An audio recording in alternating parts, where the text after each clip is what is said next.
La majeure partie de nos objets du quotidien, de notre smartphone à nos habits, ont parcouru le monde avant leur entrée sur le marché. En effet, cela est dû au phénomène de l'internationalisation de la chaîne de valeur. Pour comprendre ce concept, nous devons donc nous demander qu'est-ce que l'internationalisation de la chaîne de valeur. Grâce à l'internationalisation de la chaîne de valeur, les firmes multinationales cherchent à créer de la valeur. Pour cela, elles fabriquent chaque segment de leurs produits, de la conception à la commercialisation, séparément les uns des autres, et n'hésitent pas à répartir toutes les étapes de fabrication du bien dans différents pays.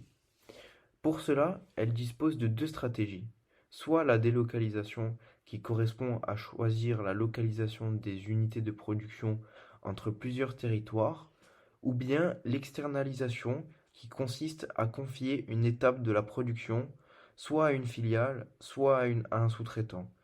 Les entreprises peuvent être intéressées par un certain pays plutôt qu'un autre grâce à ces avantages comparatifs.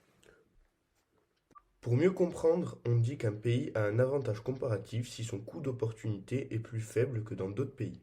Le coût d'opportunité est le véritable coût d'un bien, c'est-à-dire ce à quoi nous devons renoncer pour obtenir le bien. Cette nouvelle forme d'économie se répand à partir des années 90 grâce au progrès technique et présente de nombreux avantages pour les entreprises: la minimisation des coûts de production et l'approche de nouveaux marchés et des matières premières.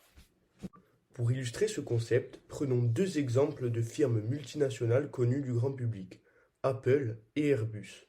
Dans le cas d'Airbus, illustrons cet exemple avec une carte de l'Europe, en rouge les sites de production divisés entre quatre pays, et en bleu le site d'assemblage en France.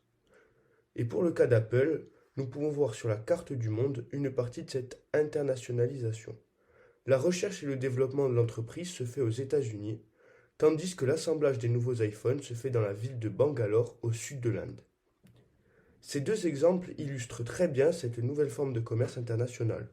Ce ne sont plus des produits finis qui circulent entre les frontières, mais bien des pièces détachées.